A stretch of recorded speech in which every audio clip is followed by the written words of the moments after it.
Inundaciones masivas, desplazamientos forzados y pérdidas económicas colosales. El cambio climático ha dejado de ser una amenaza futura para convertirse en una crisis presente. Hoy les traemos un recorrido por los países más afectados durante el último año y los estragos que ha causado esta crisis. España, varios países europeos, Brasil, Cuba, Kenia, Tanzania, Sudán del Sur, Vietnam y Nepal. Las cifras son alarmantes y detrás de ellas están las vidas de miles de personas. En España, la última dana dejó lluvias torrenciales que superaron los 400 litros por metro cuadrado en solo 24 horas y que costaron la vida de más de 220 personas. Las regiones más afectadas, Valencia y Albacete, registraron pérdidas materiales que ascienden a cientos de millones de euros. Más de 4.000 edificios se vieron dañados y unas 60.000 personas sufrieron los efectos de esta gota fría.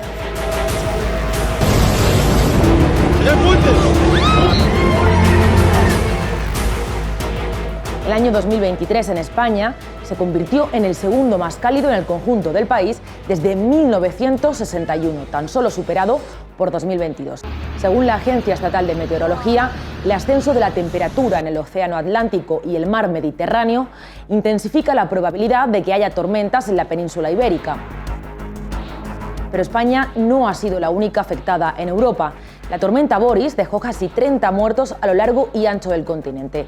Las inundaciones comenzaron en Austria y la República Checa, luego se extendieron a Polonia, Rumanía y Eslovaquia y después a Alemania, Hungría e Italia.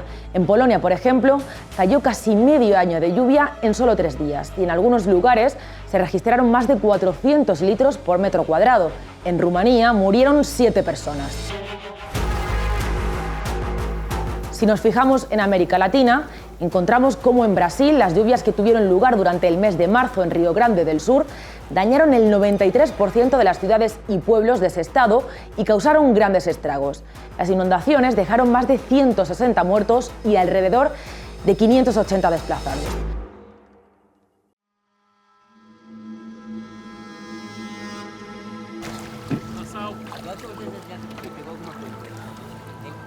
Y en Cuba la temporada ciclónica ha sido devastadora. El huracán Rafael tocó suelo cubano 2 semanas después de que lo hiciera Óscar, el huracán que el pasado 20 de octubre azotó la isla con vientos de hasta 130 kilómetros por hora. El país estaba atravesando uno de los cada vez más frecuentes apagones nacionales que dejan a miles de cubanos sin corriente eléctrica durante horas. Así que muchas de las personas que vivían en las zonas más afectadas por el huracán no pudieron anticiparse a la catástrofe, ya que carecían de información sobre la misma. De noche, nadie esperaba esto. Esto fue una sorpresa.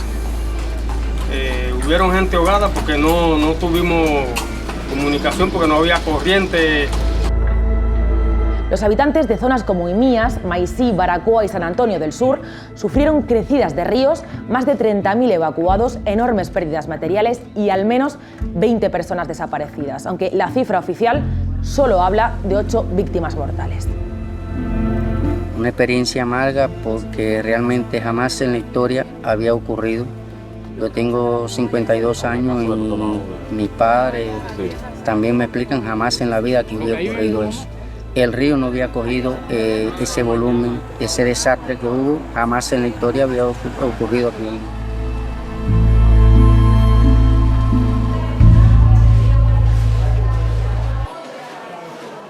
Sudán del Sur es uno de los países más vulnerables al calentamiento del planeta en África. Según ACNUR, su periodo de lluvia se extiende desde agosto a diciembre y el agua afecta cada año a entre 750.000 y 1 millón de personas.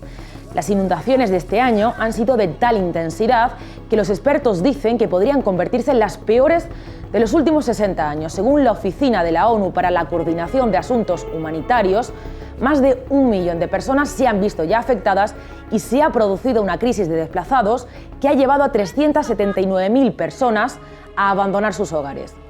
Las precipitaciones han disminuido entre un 10 y un 20% desde mediados de los 70, sin embargo, el riesgo de inundaciones catastróficas ha aumentado año tras año. En Kenia y Tanzania también sufrieron las consecuencias de este cambio climático.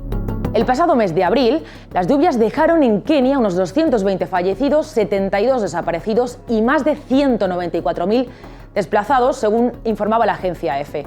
La organización Human Rights Watch ha denunciado que el gobierno no actuó a tiempo ni ha respondido de manera adecuada a las graves consecuencias.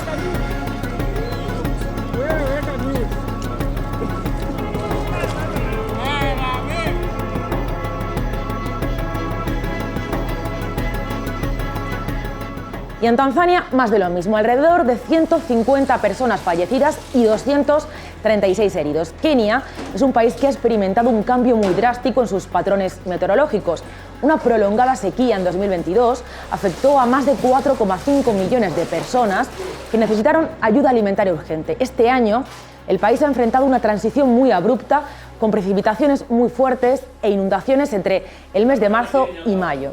Según el Centro de Seguimiento de Desplazamientos Internos del Consejo Noruego para los Refugiados, entre 2008 y 2023, un total de 2,4 millones de kenianos se vieron desplazados internamente como consecuencia de 81 catástrofes. Y para finalizar, nos vamos a Asia. En Vietnam, el pasado mes de septiembre, el tifón Yagi dejó más de 230 muertos y 130.000 personas desplazadas. La ONU afirmó que alrededor de 19 millones de personas, incluidos 5,5 millones de niños, viven en las regiones de Vietnam afectadas por el Yagi, con más de 550 instalaciones sanitarias y 800 escuelas dañadas. Una de las principales preocupaciones tras el tifón fue la carencia de acceso a agua potable y saneamiento que sufrían alrededor de 3 millones de personas y que generó algunas enfermedades. El Yagi, considerado el tifón más fuerte de este año en Asia, golpeó anteriormente Filipinas, donde murieron 21 personas, y también China, donde hubo 2 muertes. Y por último, Nepal, que ha sido uno de los países más afectados recientemente por las inundaciones. Las lluvias del pasado mes de septiembre causaron 244 muertos y fueron un 10% más intensas a causa del cambio climático, según un estudio de World Weather Attribution. La investigación detalla que este tipo de catástrofes son hoy en día un 50% más probables que antes y se espera que tengan lugar una vez cada 50 años aproximadamente. El cambio climático no es solo una crisis ambiental, es una emergencia humanitaria con consecuencias devastadoras para millones de personas en todo el mundo. Enfrentar esta problemática requiere tanto acción global como un compromiso individual. En nuestro día a día, podemos contribuir reduciendo nuestro consumo energético mediante el uso eficiente de la electricidad y optando por fuentes renovables siempre que sea posible. Utilizar el transporte público o la bici, cambiar a una dieta más sostenible, reducir el desperdicio de alimentos y optar por productos locales también pueden marcar una diferencia significativa. A nivel global es fundamental lograr políticas que prioricen la transición hacia energías limpias y la adaptación al clima. Aunque la magnitud del desafío es inmensa, cada acción cuenta. Solo con un esfuerzo colectivo lograremos proteger a las futuras generaciones de las consecuencias de esta crisis.